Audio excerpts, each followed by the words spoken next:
All right, buckle up, folks. It looks like we got ourselves a mountain of football transfer news to climb today. Wolves, Tottenham, Man U, Sporting Lisbon, even Marseille. Phew.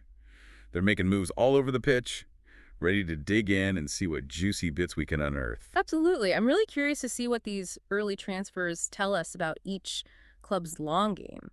Are they going for the quick win or setting themselves up for future dominance? Only time will tell. Right. Well, let's jump right in with some breaking news. Matthias Cunha, he's re-upped with Wolves. And get this, they gave him a pretty hefty salary boost, too. Yeah, that caught my eye too. It begs the question, is this just a reward for his stellar performance lately, or are they trying to play keep away from other clubs who might be sniffing around? Interesting point. I mean, he's been a real difference maker for Wolves.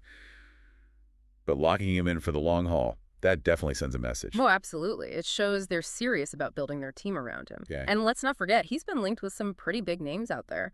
This new contract might just be a way of saying, back off, he's ours. Ha. Yeah, like putting a big sold sign on him. Loyalty is great and all, but sometimes you got to look for fresh talent. And speaking of fresh talent, Tottenham's just snagged Antonin Kinski. He's a young goalkeeper coming in from Slavia Prague, and they coughed up over £10 million for him. Yeah, that's a pretty penny for a keeper who hasn't even touched the Premier League yet. Right. Makes you think they see something special in him. What's the story there? Well, let's not forget, their current keeper, Loris, he's getting up there in age. And with Vicario still on the mend from that injury, they need someone to step up. Kinski could be that guy. Yeah. It's a long-term investment for sure. Tottenham's playing chess, not checkers here. Love that analogy. Now, here's a transfer that didn't quite make it across the goal line, at least not yet. Man U was eyeing Victor Gyökeres, but manager Ruben Amorim, he flat out shut that down. Said Gyökeres is crucial to their title hopes this season. What do you make of that? Well, you gotta hand it to Amarim. He knows how to work the press. Keeping Gyökeres around till the end of the season, well, that's in his best interest, wouldn't you say? But there's a little wiggle room in his statement, isn't there? Until the end of the season? Yeah. And then maybe? Oh, that's right. He left the door open just a crack. So the saga might not be over just yet. Still, it sounds like Amorim truly believes Gyökeres can help them win the title. Definitely. And if that happens, well, that would only increase his value, wouldn't it? Smart move by Amarim, either way you look at it. Now, on the other side of the field, there's a buzz building around Man U.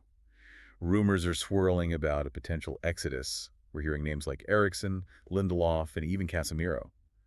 Could this be the start of a major shakeup at Old Trafford? It wouldn't surprise me. Remember, Man U's been playing a bit of financial footsie lately. They need to free up some funds to bring in new blood, and that often means letting go of some big earners. Yeah, the dreaded sell-to-buy strategy.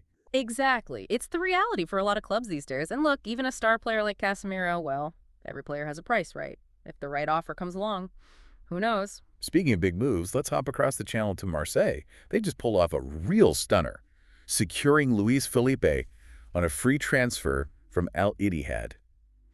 Now that's a steal. What's the inside scoop on this one? Ah, Marseille.